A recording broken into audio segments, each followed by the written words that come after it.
मुबल्लिग hub सुन्नतेरो खूब चर्चा करब सुन्नतेरो दया करो हे शाहे मदीना। अल्हम्दुलिल्लाहि रब्बिल आलमीन वस्सलातु वस्सलामु अला सय्यिदिल मुरसलीन अम्मा बअद अऊज़ु बिल्लाहि मिनश शाइतानिर रजीम बिस्मिल्लाहिर रहमानिर रहीम। সকলেই মহব্বত সহকারে আমার প্রিয় নবী রাসূল আরবি সাল্লাল্লাহু আলাইহি ওয়াসাল্লামের উপর দরুদ ও সালাম পাঠ করবেন। সালাতু ওয়াস সালামু আলাইকা ইয়া রাসূলুল্লাহ, আসসালাতু ওয়াস সালামু আলাইকা ইয়া হাবিবাল্লাহ, আসসালাতু ওয়াস সালামু আলাইকা ইয়া নবিয়াল্লাহ, আসসালাতু ওয়াস সালামু আলাইকা ইয়া নূরাল্লাহ। প্রিয় খ্রিস্টান ভাইরা, আপনাদের সকলকে দাওয়াত ইসলামের পক্ষ থেকে, বিশেষত দাওয়াত ইসলামের একটি গুরুত্বপূর্ণ বিভাগ শিক্ষা বিভাগ এর পক্ষ থেকে আপনাদেরকে জানাচ্ছি আন্তরিক শুভেচ্ছা ও মোবারকবাদ। খ্রিস্টান ভাইরা, আসুন আমরা শুরুতেই দুরূদ শরীফ পাঠ করার ফজিলত শ্রবণ করব। প্রিয় নবী রাসূল আরবি হুজুর আকরাম নূরে মুজাসসাম হুজুর সাল্লাল্লাহু আলাইহি সাল্লামের উপর দুরূদ শরীফ পাঠ করার অসংখ্য ফজিলত ও বরকত রয়েছে। আমরা সকলেই আমাদের প্রিয় নবী রাসূল আরবির উম্মত রয়েছে, আলহামদুলিল্লাহ। উম্মত হিসেবে নিজেকে দাবিও করি।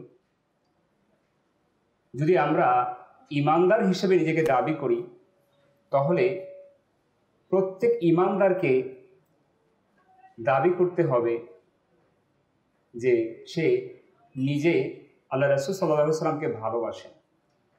আর আল্লাহ রাসূলকে ভালোবাসার দাবিদার সেই রাখতে পারে যে আল্লাহ রাসূলকে মহব্বত ভালোবাসা পোষণ করে। আর আল্লাহ রাসূলকে মহব্বত ভালোবাসা পোষণ করার একটি উত্তম মাধ্যম, উত্তম পদ্ধতি হচ্ছে প্রিয় নবী রাসূল আরবির উপরে বেশি বেশি দুরূদ শরীফ পাঠ করা। আজকে আমরা প্রত্যেকেই বলি আমি নবীর উম্মত, কিন্তু আমার অবয়ব, আমার বাহ্যিক যেই অবস্থা, এই অবস্থার মাধ্যমে কিন্তু মোটেও প্রমাণ হয় না যে আমি নবীর উম্মত। কেননা আমার বাহ্যিক অবয়বে সুন্নতের সামান্য রঙিত আমি করতে পারিনি। তো এটা আমাদের দুর্ভাগ্য। আর সৌভাগ্যবান হতে পারবো যদি আমরা আস্তে আস্তে নিজেদেরকে সুন্নতের রঙে রঙিন করতে পারি। আর উত্তম তরিকা পদ্ধতি ওলামায়ে কেরাম ফরমান যে যদি কেউ অন্তরের মধ্যে আল্লাহ রাসূল সাল্লাল্লাহু আলাইহি ওয়াসাল্লামের ভালোবাসাকে বৃদ্ধি করতে চায়, তাহলে সে যাতে আমার নবীর উপর বেশি বেশি দুরূদ শরীফ পাঠ করে। তো সত্যিকার অর্থে যদি আমরা দাবি করি আমি আমার নবীকে ভালোবাসি, তাহলে যাতে করে আমরা আমার নবীর উপর বেশি বেশি দুরূদ শরীফ পাঠ করি। দুরূদ শরীফ পাঠ করার ফজিলত অসংখ্য অসংখ্য ফজিলত ও বরকত কিতাবের মধ্যে বর্ণিত রয়েছে। যেহেতু আমরা শিক্ষার্থীদের সাথে সম্পৃক্ত একটি দুরূদ শরীফের ফজিলত আমি বলবো। শিক্ষার্থীদের একটি কমন প্রবলেম হচ্ছে আমরা ভুলে যাই। পড়াশোনা যাই করি আমরা ভুলে যাই। এমনিতেও আমাদের ভুলে যাওয়ার রোগটা কমনলি সবারই রয়েছে। একটি হাদিস শরীফের সারাংশ এরকম, আল্লাহ রাসূল সাল্লাল্লাহু আলাইহি ওয়াসাল্লাম ইরশাদ ফরমান, যখন তোমরা কোনো কিছু ভুলে যাও তখন আমার উপর দুরূদ শরীফ পাঠ করো, ইনশাআল্লাহ স্মরণে চলে আসবে। কত বড় আমাদেরকে সমাধান আল্লাহ রাসূল সাল্লাল্লাহু আলাইহি ওয়াসাল্লামকে দিয়ে দিয়েছেন আমাদেরকে। তো আমরা কত সমাধান চাই না মানুষের কাছে, আমি ভুলে যাই, আমার ভুলে যাওয়ার রোগ, ডাক্তারের কাছেও শরণাপন্ন হই আমরা, আমাকে মেডিসিন দেন, কি করলে আমার ভুলে যাওয়ার রোগ চলে যাবে। হ্যাঁ, তো আলহামদুলিল্লাহ আজকে আমরা শুনতে পারলাম যে প্রিয় নবী রাসূল আরবির উপর দুরূদ শরীফ পাঠ করার মাধ্যমে যদি আমি কোনো কিছু ভুলে যাই, সেটা হোক দ্বীনি ইলম, সেটা হোক আমার দুনিয়াবি ইলম, সেটা হোক আমার ব্যক্তিগত কোনো জিনিস, আমি ভুলে গেলাম, সাথে সাথে ফরেন আমি কি করব, আমার নবীর উপর দুরূদ শরীফ পাঠ করবো তো ইনশাআল্লাহ। আসুন আজকের মজলিসের বরকতকে, আজকের মজলিসকে আরো সুসজ্জিত করতে, আরো প্রাণবন্ত করতে আমরা একবার দুরূদ শরীফ পাঠ করি। সাল্লু আলাল হাবিব সাল্লাল্লাহু তাআলা আলা মুহাম্মদ সাল্লাল্লাহু তাআলা আলাইহি ওয়াসাল্লাম। শুকরিয়া জ্ঞাপন করছি আল্লাহ তাআলার দরবারে এবং লক্ষ কোটি দুরূদ তার প্রিয় হাবিব সাল্লাল্লাহু আলাইহি ওয়াসাল্লামের উপরে। শুকরিয়া জ্ঞাপন করতে হয় ওই ব্যক্তির যিনি আজ আমাদেরকে এত সুন্দর একটি পরিবেশের মধ্যে সমাগত হওয়ার সুযোগ করে দিয়েছেন। দাওয়াত ইসলামী, আলহামদুলিল্লাহ আপনারা সকলেই পরিচিত রয়েছেন। আজকে যেই অনুষ্ঠানের মধ্যে আপনারা সমাগত হয়েছেন, আপনারা জানেন দাওয়াত ইসলামের অধীনে সেটি আয়োজিত হয়েছে। দাওয়াত ইসলামের একটি আলাদা বিভাগ রয়েছে, বিভাগীয়ভাবে কাজ করা হয়। আমি সংক্ষেপে কিছু কথা আপনাদের সামনে তুলে ধরব। আমি অনুরোধ করব আপনাদের দৃষ্টি, আপনাদের মনোযোগ যাতে অন্যদিকে না যায়, কেননা এই আশাটা, এই বসাটা অহেতুক হয়ে যাবে যদি এখান থেকে আমরা একেবারেই খালি হাতে চলে যাই। তো আমি যেটা বলছিলাম যে শুকরিয়া জ্ঞাপন করতে হয় ওই ব্যক্তির, যিনি আজ আমাদেরকে এত সুন্দর একটি পরিবেশের মধ্যে উপস্থিত হওয়ার সৌভাগ্য সুযোগ করে দিয়েছেন। দাওয়াত ইসলামের একটি গুরুত্বপূর্ণ বিভাগ, দাওয়াত ইসলামের 108টি বিভাগ রয়েছে, ডিপার্টমেন্ট। তার মধ্যে একটি গুরুত্বপূর্ণ বিভাগ, সেটি হচ্ছে শিক্ষা বিভাগ, আর যার কাজ হচ্ছে শিক্ষার্থীদের সাথে সম্পৃক্ত, যারা এডুকেশন রিলেটেড, হোক সে কোনো স্কুল কলেজ ইউনিভার্সিটির, হোক সে কোনো professional, university teacher, professor, teacher, doctor, যেই পেশায় অর্থাৎ এডুকেশনের সাথে রিলেটেড যারাই রয়েছেন, তাদেরকে নিয়ে দাওয়াত ইসলামের এই গুরুত্বপূর্ণ বিভাগ আলহামদুলিল্লাহ আজকে বর্তমান বিশ্বে, বর্তমান যুগে 200টি দেশের মধ্যে কাজ করে যাচ্ছে। তো আলহামদুলিল্লাহ সেই বিভাগের কর্তৃক আয়োজিত দাওয়াত ইসলামের নারায়ণগঞ্জ, এটি একটি জোনের আওতায় রয়েছে। জাস্ট এটি একটি কাবিনার মধ্যে পড়েছে, নারায়ণগঞ্জ বরিশাল জোনের মধ্যে। আর আপনারা নারায়ণগঞ্জবাসী সেই জোনের আওতায় রয়েছেন, তাই আপনারা আজকে আমন্ত্রিত হয়েছেন। তো কিছু দিক নির্দেশনা, শিক্ষার্থী তো আমরা আলহামদুলিল্লাহ রয়েছি, আমাদের শিক্ষার্থী হওয়ার পাশাপাশি আমাদের কি করণীয় আছে, দাওয়াত ইসলামী আমাদেরকে কি সুযোগ করে দিচ্ছে শিক্ষার্থীদের জন্য, এই বিষয়ে কিছু দিক নির্দেশনা আমি দেওয়ার খুব সংক্ষেপে চেষ্টা করব। আর বিশেষত আমার নিগরান সাহেব উপস্থিত রয়েছেন আলহামদুলিল্লাহ, আজকে বিশেষ করে যার বয়ান শ্রবণ করার জন্য আপনারা উপস্থিত হয়েছেন, তার কাছ থেকেও আমরা খুব গুরুত্বপূর্ণ দিক নির্দেশনা নিব। কৃষ্ণাই ভাইরা, আমি একটি ঘটনা বলবো খুব সংক্ষেপে। ঘটনা বলার কারণ এই জন্য যে আমরা অনেক সময় বাস্তবিক জীবন থেকে অনেক কিছু শিক্ষা অর্জন করি, বলে না যে আজকে শিখতে পারলাম, ভুল থেকে শিখতে পারলাম, একজন মানুষের তার ভুল থেকে আমি শিখলাম। তো বাস্তবিক জীবন থেকে আমরা অনেক কিছু শিক্ষা অর্জন করতে পারি। তো পূর্বের ইতিহাস থেকে আমরা অনেকে পড়াশোনা করি, ইতিহাস নিয়ে অনেক অনেক ঘটনাবলী আমরা গল্পের বই পড়ি। তো শুধু পড়ার মধ্যে যাতে আমরা সীমাবদ্ধ না থাকি, সেখান থেকে যাতে আমরা কিছু গুরুত্বপূর্ণ পয়েন্ট নিয়ে আসতে পারি। তো আজকে আমার যে ঘটনা বলার উদ্দেশ্য, সেখান থেকে যাতে আপনারাও কিছু গুরুত্বপূর্ণ পয়েন্ট নিতে পারেন, এটাই আমার উদ্দেশ্য। ঘটনাটি হচ্ছে একটি যুবককে কেন্দ্র করে, যেহেতু আমরা এখানে সকলে শিক্ষার্থী আর আমরা সবাই আলহামদুলিল্লাহ যুবক রয়েছি। এক যুবক বাগদাদের মধ্যে, এই ঘটনাটি হযরত মুহাদ্দিস ইবনে জাওজি রহমতুল্লাহ তাআলা বর্ণনা করেন। আল্লাহর ওলি হাবিব আজমি রহমতুল্লাহ তাআলা আলাইহি, তিনি ইরাকের মধ্যে, বাগদাদের মধ্যে খুব প্রসিদ্ধ ছিলেন। ওনার কাছে এক ব্যক্তি আসতেন, সে খুব ধর্নাঢ্য ছিলেন। আল্লাহর ওলিদের কাছে সব শ্রেণীর লোকই আসা যাওয়া করত, কেননা তারা জানতো ইনারা হচ্ছে আল্লাহ তাআলার মকবুলিয়াত বান্দা। তাদের কাছে গেলে আল্লাহ তাআলার স্মরণ চলে আসে, তাদের সান্নিধ্যতা অর্জন করলে অন্তরের মধ্যে ভয় সৃষ্টি হয়।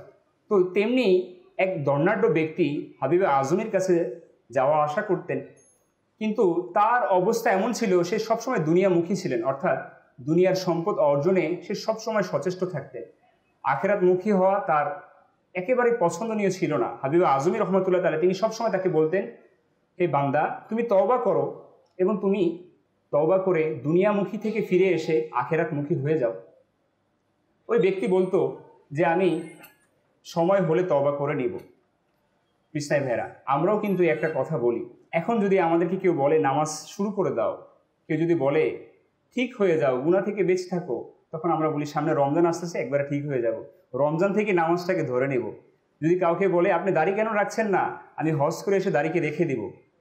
কৃষ্ণাই ভাইরা, দেখেন আমাদের কত বড় আশা প্রত্যাশা যে আমরা হজ করার পরে দাড়ি রাখবো, রমজান আসলে আমরা ঠিক হয়ে যাব। আফসোসের বিষয় হচ্ছে আমি আপনি একটা সেকেন্ডের গ্যারান্টি দিতে পারি না যে আমি আপনি একটা মুহূর্ত সামনে আরও শ্বাস প্রশ্বাস নিতে পারবো কি পারবো না, সেটাও আমার কাছে আপনার কাছে কোনো গ্যারান্টি নেই। কিন্তু আফসোস আমরা বড় প্রত্যাশা নিয়ে বসে থাকি, রমজান আসলে আমি ভালো হয়ে যাব। তওবার সুযোগ আমার আপনার কাছে এখন, কিন্তু আমি আশা নিয়ে বসে আছি রমজান আসলে আমি ভালো হয়ে যাব। এটা সবচেয়ে বোকামি কাজ, সবচেয়ে বোকামি চিন্তা ভাবনা, যে কালকের জন্য তওবার জন্য অপেক্ষা করে, যে আজকে তওবার জন্য সুযোগ থাকা সত্ত্বেও তওবা না করে নেয়। তো যাই হোক, সেই ধর্নাঢ্য সম্পদশালী ব্যক্তি, তার অবস্থা এমন ছিল, তার একটি কন্যা মেয়ে ছিল, সন্তান ছিল, সে খুব অসুস্থ ছিল, 20 বছর যাবৎ সে কোনো চলাফেরা করতে পারতো না। তো ওই লোককে এত প্রচেষ্টা করেও হাবিবে আজমি তাকে তওবা করার জন্য পারল না। একদিন হঠাৎ করে সকাল সকাল হাবিবে আজমির কাছে চলে আসলো এবং বলল, হুজুর আজকে আমাকে আপনি তওবা করিয়ে দিন। হাবিবে আজমি তো অবাক হয়ে গেল, আরে তোমাকে আমি এতদিন যাবত বলে আসতেছি তুমি তওবা করো, আল্লাহ তাআলার কাছে ফিরে আসো, ভালো হয়ে যাও, নেককার হয়ে যাও, আজকে হঠাৎ করে তোমার মধ্যে পরিবর্তন কিভাবে, তওবার চিন্তা ভাবনা তুমি কিভাবে করলে? তখন সে বলতে লাগলো, আজ 15 বছর এক যুবকের কারণে আমার তওবা করার নিয়ত চলে এসেছে। কত বছর? আমার উদ্দেশ্য বয়ানের ওই 15 বছর যুবককে নিয়ে, যেহেতু আমরা যুবক। ঘটনা হচ্ছে, ওই ধনাঢ্য ব্যক্তি সকাল সকাল গিয়েছিল বাজার করতে। তার বাজার যখন সম্পূর্ণ হয়, তার বাজারের ওয়েট এত বেশি হয়ে গিয়েছিল, তার জন্য একা সেটাকে বহন করা সম্ভব হচ্ছিল না। তখন সে বাজারের মধ্যে একজন মজদুর তালাশ করছিল। মজদুর তালাশের সময় সে দেখতে পেল অল্প বয়সের এক যুবক, সেও মজদুরদের সাথে দাঁড়িয়ে আছে। তখন তাকে আহ্বান করলো যে, তুমি কি আমার যে মালামাল রয়েছে, আসবাবপত্র রয়েছে, তুমি সেটা কি বহন করতে পারবে মজদুরির বিনিময়ে? তখন সেই যুবক বলল, হ্যাঁ, আমি এই কাজের জন্য এখানে বসে আছি। তো ওই ধনাঢ্য ব্যক্তি সে অবাক হয়ে বলতে লাগলো, তোমার এই অল্প বয়সে কথা ছিল পড়াশোনার করার কথা, তুমি এই অল্প বয়সে কেন মজদুরি করছো? সে বলল, এটা আমার পারিবারিক দায়িত্ব হিসেবে আমি দায়িত্ববোধ পালন করছি, কিন্তু এই জন্য যে আমি আমার পড়াশোনাকে ছেড়ে দিয়েছি তাও না, আমি এর পাশাপাশি পড়াশোনাও করছি। আর এই জন্য যে আমি আমার ইবাদতকে ছেড়ে দিচ্ছি তাও না, আমি এর পাশাপাশি আমার ইবাদতকেও জারি রেখেছি। আমি বলছি 15 বছর যুবকের কথা, এখানে 15 বছরের ঊর্ধ্বে সকলে রয়েছেন, 15 বছরের নিচে কেউ নেই। একটু খেয়াল করেন, আমি সেই 15 বছর যুবকের কথা এই জন্যই বলছি, যাতে করে আমি সেই যুবকের কাছ থেকে কিছু মাদানী ফুল, কিছু শিক্ষণীয় গুরুত্ব পয়েন্ট আমি আমার নিজের উপরে অ্যাপ্লাই করতে পারি। সেই যুবক যখন রাজি হয়ে গেল, তখন বলল যে, আমাকে 3 দিনার দিবেন, আমি আপনার আসবাবপত্র আপনার বাড়িতে পৌঁছে দিয়ে আসবো। কত দিনার? আপনারা তালাশ করে নেবেন কি কি পয়েন্ট আমি নিজের মধ্যে অ্যাপ্লাই করতে পারি। তখন রাজি হয়ে গেল ওই লোক, 3 দিনারের বিনিময়ে তাকে নিয়ে নিল। যখন তারা রওনা হলো বাড়ির দিকে, জোহরের আজানের রক্ত হয়ে গেল। ওই যুবক তার কাছে নামাজের সময় চাইল, বলল, আমাকে যদি আপনি অনুমতি দিন, আমি জামাত সহকারে নামাজ আদায় করতে পারবো। কিসের জামাতের সহকারে নামাজ আদায় করার জন্য সে ওনার কাছে আবদার করলো যে, আমি জামাত সহকারে নামাজ আদায় করতে চাচ্ছি। দেখেন কিরকম যুবক, আল্লাহ তাআলার ভয় কিরকম তার মধ্যে। তো ওই ব্যক্তি তার উপর আকৃষ্ট হয়ে গেল যে, কেমন যুবক, এত অল্প বয়সের, সে জামাতে নামাজ পড়ার জন্য আমার কাছে অনুমতি চাইছে। তখন তাকে জামাতে নামাজ পড়ার জন্য অনুমতি দিয়ে দিল। ওই যুবক জামাতে নামাজ আদায় করে নিল। এরপর নফল বাকি রেখে সে চলে আসলো। ওই ধনাঢ্য ব্যক্তি তাকে বলতে লাগলো, তুমি এত তাড়াতাড়ি কেন বের হয়ে আসলে? তখন সে তাকে বলতে লাগলো যে, আমি আমার মালিকের হুকুম পালন করে এসেছি, নফলকে ছেড়ে এসেছি এজন্য, কেননা আমি এখন আপনার অধীনস্থ রয়েছি, আপনার হুকুম পালন এটাও আমার দায়িত্ব। কেননা আপনি আমাকে 3 দিনারের বিনিময়ে আপনি আমাকে আপনার অধীনস্থ বানিয়ে নিয়েছেন। তখন ওই লোক আরও আকৃষ্ট হয়ে গেল তার উপর। তখন তারকে নিয়ে আবার রওনা হলো। তার ওজন, তার কষ্ট দেখে ওই লোক বলতে লাগলো, তুমি যদি আমাকে বলো তাহলে আমি কিছুটা আসবাবপত্র আমি আমার কাছে নিয়ে নেব। তখন সেই যুবক বলতে লাগলো, না, কারণ আমাদের চুক্তি আগেই হয়ে গিয়েছে, যদি আমি আপনাকে আমার আসবাবপত্র যে ওজন আমি দায়ভার নিয়েছি সেটা যদি আমি আপনাকে দেই, তাহলে আমি 3 দিনার আপনার কাছ থেকে নিতে পারবো না, তাহলে আমার 3 দিনার থেকে কাটা যাবে, কেননা আমাদের চুক্তি আগেই হয়ে গিয়েছে। তখন সেই ধনাঢ্য ব্যক্তি তার অন্তরে তার জন্য ভালোবাসা স্থাপন হয়ে গেল। যখন তারা বাড়িতে পৌঁছে গেল, তখন ওই লোক তার স্ত্রীকে ওই নেককার যুবকের কথা বলতে লাগলো, তার বৈশিষ্ট্য বলতে লাগলো। তখন তার স্ত্রী তাকে বলতে লাগলো, তাকে দুপুরের খাবারের জন্য আমাদের সাথে আহ্বান করেন। তখন ওই যুবককে 3 দিনার হাতে দিয়ে ওই লোক বলতে লাগলো, তুমি যদি কিছু মনে না করো, তুমি আজকে আমাদের সাথে দুপুরবেলায় খাবার খাও। তখন ওই 15 বছরের যুবক বলতে লাগলো, আমি আজ আল্লাহ তাআলার সন্তুষ্টির জন্য নফল রোজা রেখে দিয়েছি। কৃষ্ণাবেলা রমজানের মাস ছিল না, এমনিতেই মাস ছিল, কিন্তু সে নফল রোজা রেখেছিল আল্লাহ তাআলার সন্তুষ্টির জন্য। তখন ওই ব্যক্তি বলতে লাগলো, তুমি যদি কিছু মনে না করো, আজকে ইফতার তুমি আমাদের বাসায় করো। তখন ওই যুবক বলতে লাগলো, ঠিক আছে। তো সে বলতে লাগলো, তোমার এখন কাজ কি? কোনো কাজ নেই। সে বলল, না, প্রতিদিন যখন আমি 3 দিনার উপার্জন করি, তখন আমি আমার কাজকে সমাপ্ত করি, কেননা আমার দৈনিক খরচ হচ্ছে 3 দিনার, এর বেশি আমি করি না। এর বেশি মানে হচ্ছে দুনিয়া। যদি আমি এর বেশি উপার্জন করতে যাই তাহলে আমি দুনিয়াদার হয়ে যাব। আমার যখন 3 দিনার উপার্জন হয়ে যায় তখন আমি দুনিয়া থেকে ফারিগ হয়ে যাই। এরপর আমি আমার সময়কে কোরআনে পাকে তেলাওয়াতের মধ্যে ব্যস্ত করে দিই। এরপর আমি আমার সময়কে দুরুদের মধ্যে ব্যস্ত করে দিই। আমি আমার সময়কে নফল ইবাদতের মধ্যে ব্যস্ত করে দিই। কৃষ্ণাই ভাইরা, ওই যুবক সন্ধ্যা পর্যন্ত মসজিদের মধ্যে অবস্থান করলেন, ইবাদত রিয়াজত করলেন। এরপর তার বাড়িতে ইফতার করলেন। রাত হয়ে গেল। তাকে বলল, তুমি আজ নাই যাও আমার বাড়ি থেকে, আজকে এখানে অবস্থান করো, তোমার বাড়ি অনেক দূরে। তখন সে বলতে লাগলো, যদি আপনি অনুমতি দিন তাহলে আমি সেই আজকে রাতেই এখানে অবস্থান করব। রাত যখন হতে লাগলো তাকে একটা রুম দিয়ে দেওয়া হলো, সে সেখানে বিশ্রাম নিলেন। ওই যে ধনাঢ্য ব্যক্তির একটি মাত্র কন্যা ছিল, সে বিছানার মধ্যে 20 বছর যাবৎ পড়া। কত বছর? সবাই একটু আমার কাছে অ্যানাউন্সমেন্ট, কত বছর? আসলে এটা কি আমাকে একটু উৎসাহী হয় যে আপনারা আমার কথা রেসপন্স করছেন, আমার নিজের কাছে ভালো লাগবে আপনারা যদি রেসপন্স করেন। তো 20 বছর যাবৎ ওই মেয়ে বিছানায় শায়িত। যখন ওই পিতামাতা রাতে তার কাছে গেল তাকে খাবার খাওয়ানোর জন্য, তখন ওই নেককার যুবকের কথা ওই মেয়ের কাছে তারা বলতে লাগলো যে আজকে আমাদের সৌভাগ্য যে এক নেককার যুবক আমাদের ঘরের মধ্যে অবস্থান করছে। তখন তাকে খাইয়ে তার মা বাবা ঘরের মধ্যে চলে গেল, রাত হয়ে গেল, তারা শুয়ে পড়ল। মধ্যরাতে হঠাৎ করে ওই পিতামাতা তারা আওয়াজ শুনতে পেল কে জানি দরজার ওপাশ থেকে করা আঘাত করছে। তখন তারা জানতে চাইল কে দরজার ওপাশে। তখন তারা শুনতে পারলো যে তাদের ওই 20 বছর যাবৎ শুয়ে থাকা কন্যা, অচল অবস্থায় শুয়ে থাকা তাদের একমাত্র কন্যা দরজার সামনে এসে বলছে, আব্বাজান আমি তোমাদের দরজার সামনে এসে পড়েছি। তখন তার পিতা অবাক হয়ে গেল, এটা কিভাবে সম্ভব? যে মেয়ে জন্ম থেকে অচল অবস্থায় বিছানায় শায়িত, সে কিভাবে উঠে আসলো? তখন সে বলল, বাবা দরজা তো খুলেই তো দেখেন। যখন দরজা খুলে দেখলো বাস্তবে কি তার মেয়ে সেখান থেকে ঘর থেকে উঠে এসে সে দাঁড়িয়ে তাদের সামনে অবস্থান করছে। তখন জানতে চাইলো, মা এটা কিভাবে সম্ভব হলো? তখন ওই কন্যা বলতে লাগলো, বাবাজান তুমি যখন আমাকে রাতের বেলায় সেই নেককার যুবকের কথা বললে, তখন আমি আল্লাহ তাআলার দরবারে দোয়া করতে লাগলাম, মালিক আজ এমন এক নেককার যুবক আমার ঘরের মধ্যে তাশরিফ এনেছে, মাওলা আমি তোমার কাছে দোয়া প্রার্থনা করছি ওই নেককার যুবকের উসিলায় তুমি আমাকে সুস্থ করে দাও। বলতে দেরি আল্লাহ তাআলা তার দোয়াকে কবুল করে নিল। কৃষ্ণাই বেলা যখন এই অবস্থা দেখলো, ওই কন্যা তার মা বাবা সহকারে ওই যুবকের রুমের দিকে চলতে লাগলো, দেখলো দরজা খোলা রয়েছে কিন্তু সেই যুবক সেই ঘরের মধ্যে আর নেই। দেখতে পেল বিছানার উপর একটি চিরকুট, একটি চিঠি পড়েছিল। লেখা ছিল সেই চিঠির মধ্যে, ওই যুবক লিখেছিল যে আমার এই কার্যাবলীর দ্বারা যদি তোমাদের অন্তরে আমার মহব্বত সৃষ্টি হয়ে থাকে তাহলে তোমরা আমাকে তালাশ করো না।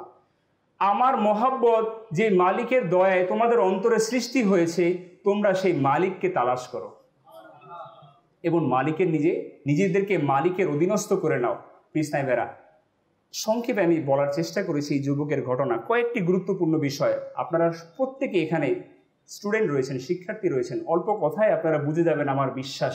কেননা আকল মনকেলে ইশারা কাফি, বুদ্ধিমানের জন্য ইশারাই যথেষ্ট। কয়েকটি পয়েন্ট যদি আপনারা ধরে নেন, যে ওই যুবক অল্প বয়স ছিল, সে ইবাদতের মধ্যে নিজেকে সবসময় নিয়োজিত রাখত, নফল রোজা রাখত, পড়াশোনাও করত, তার কর্মের জন্য নিজেকে সে সময় অতিবাহিত করত। এবং আরেকটি গুরুত্বপূর্ণ বিষয়, দুনিয়াদার যারা আমরা আজকে দুনিয়ার পিছনে লেগে আছি, ওই যুবক থেকে শিক্ষা অর্জন করি। 3 দিনার শুধু উপার্জন করেছিল। সে বলেছিল কি, যেদিন আমার 3 দিনার উপার্জন হয়ে যায় সেদিন আমি আর কোনো উপার্জনের জন্য চেষ্টা করি না, বাকি সময়টা আমি আমার নিজেকে ইবাদতের মধ্যে নিয়োজিত করে দিই। আজকে আমাদের অবস্থা কি? আমরা যারা শিক্ষার্থী রয়েছি, মা বাবা আমাদের উপার্জনের ব্যবস্থা করে দিচ্ছে, আমাদের চাহিদাকে পূরণ করে দিচ্ছে, এরপর যে আমাদের বাকি যে সময়টা রয়েছে আমরা কিভাবে অতিবাহিত করছি? আফসোসের বিষয় হচ্ছে আমরা সেই সময়টাকে আমাদের বিনোদনের মাধ্যমে অতিবাহিত করছি। সেটা হচ্ছে সোশ্যাল মিডিয়া, সেটা হচ্ছে আমাদের বন্ধু বান্ধব, সেটা হচ্ছে নানান কুকর্ম, নানান গুনাহের অভ্যাস দ্বারা আমরা আমাদের সময়কে অতিবাহিত করছি। কৃষ্ণাই ভাইরা, আমি আমার বয়ানকে শেষ করছি যেহেতু সময় খুবই সংক্ষিপ্ত। আজকে আমরা এখানে উপস্থিত হয়েছি, দাওয়াত ইসলামী আপনাদের কাছে এটাই ইস্টাবলিশ করতে চায়, এটাই জানাতে চায়, দাওয়াত ইসলামী চায় আপনাদের যে সময় রয়েছে সেটা আপনাদের নিজস্ব কোনো সময় নয়, সেটা আল্লাহ তাআলার প্রদত্ত দেওয়ার নেয়ামত আমার আপনার জন্য। আফসোসের বিষয় হচ্ছে সেই নেয়ামতের খেয়ানত আমরা করছি, সেই নেয়ামত, সেই সময়কে আমরা কদর করছি না, মর্যাদা দিচ্ছি না, সেই সময়কে আমরা যা ইচ্ছা তা করে ব্যয় করছি। কৃষ্ণাই ভাইরা, যদি এই হয় আমাদের অবস্থা মৃত্যুর আগ পর্যন্ত, খোদার কসম আফসোস করতে হবে, দুনিয়াতে নয় কবরে গিয়ে। আর সেই আফসোস আমার আপনার জন্য কোনো কাজে আসবে না। আজকে যদি আমি আপনি আফসোস করে নিই, আজকে এখানে উপস্থিত যারাই রয়েছেন আলহামদুলিল্লাহ, যারা স্টুডেন্ট রয়েছেন, কেউ 20 বছর রয়েছেন, কেউ 25 বছর রয়েছেন, একটু চিন্তা করেন, একটু খেয়াল করেন এই বয়সটাকে কিভাবে অতিবাহিত করলেন। একটু গুনাহের পরিমাণ হিসাব করেন, একটু নেকির পরিমাণ হিসাব করেন, কিভাবে আপনার জীবনটাকে আপনি অতিবাহিত করলেন। হয়তোবা আল্লাহ তাআলার দয়া যদি হয়ে যায় তাহলে কিছুটা পরিবর্তন আমার আপনার অন্তরে চলে আসবে। তো আমার উদ্দেশ্য ছিল এটাই, যে যুবক রয়েছে আলহামদুলিল্লাহ, এই যৌবনটাকে আমরা কাজে লাগাই। জিবরাইল আমিন আলাইহিস সালাতু ওয়াস সালাম বলেন, আমি আল্লাহ তাআলার দরবারে অনেক মর্যাদা আমার রয়েছে আলহামদুলিল্লাহ। আল্লাহ তাআলা আমাকে অনেক ক্ষমতা দিয়েছেন। আমার ক্ষমতা এমন যে জিবরাইল আলাইহিস সালাম বলেন, বৃষ্টির ফোঁটা যখন জমিনে পতিত হয় তখন সেটাকে আমি গুনতে পারি। সুবহানাল্লাহ বলবেন না আপনারা? বৃষ্টির ফোঁটা যখন জমিনে পতিত হয় সেই ফোঁটাগুলো আমি গণনা করতে পারি যে জমিনে কতগুলো বৃষ্টির ফোঁটা পতিত হয়েছে। কিন্তু দুনিয়াবাসী শ্রবণ করো, যুবক যখন যৌবন অবস্থায় ইবাদত করে আল্লাহ তাআলা তাদের আমলনামায় এমন নেকি লিখে দেয় সেটা আমার পক্ষে গণনা করা সম্ভব হয় না। হে যুবক, হে আমার প্রাণ কৃষ্ণাই ভাইরা, কোথায় আছি আমরা? কি করছি আমরা আমাদের যৌবনকে নিয়ে? হায় হায় হায়, আফসোস। আফসোস আমরা করে নেই। আফসোস করলে হয়তো বা কিছুটা পরিবর্তন আমাদের আসবে। তো আমি আপনাদেরকে আহ্বান করব, নারায়ণগঞ্জের মধ্যে যারা অবস্থান করছেন তারা দাওয়াত ইসলামের যে আমাদের যে সংগঠন আলহামদুলিল্লাহ এইখানে যে কাজ জারি আছে, কাজ চলমান আছে, আপনারা আপনাদের সেই গুরুত্বপূর্ণ সময়গুলোকে এই পরিবেশের সাথে সম্পৃক্ত হয়ে যান। বিশেষত আমাদের যে শিক্ষা বিভাগ রয়েছে এই বিভাগের সাথে আপনারা সময়কে কাজে লাগান। আল্লাহ চাহে তো আমার আপনার দুনিয়া, কবর, আখেরাত, আমাদের সমাজ, আমাদের পরিবার, আমাদের দেশ, সকল কিছুর মধ্যে আমরা কল্যাণ অর্জন করতে পারবো। আমিন বিজাহিন নবীনা আমিন সাল্লাল্লাহু তাআলা আলা মুহাম্মদ সাল্লাল্লাহু আলাইহি ওয়াসাল্লাম সাল্লু আলাল হাবিব সাল্লাল্লাহু তাআলা আলা মুহাম্মদ সাল্লাল্লাহু আলাইহি ওয়াসাল্লাম। মুবাল্লিগ হব সুন্নতেরো, খুব চর্চা করব সুন্নতেরো। দয়া করো হে শাহে মদিনা।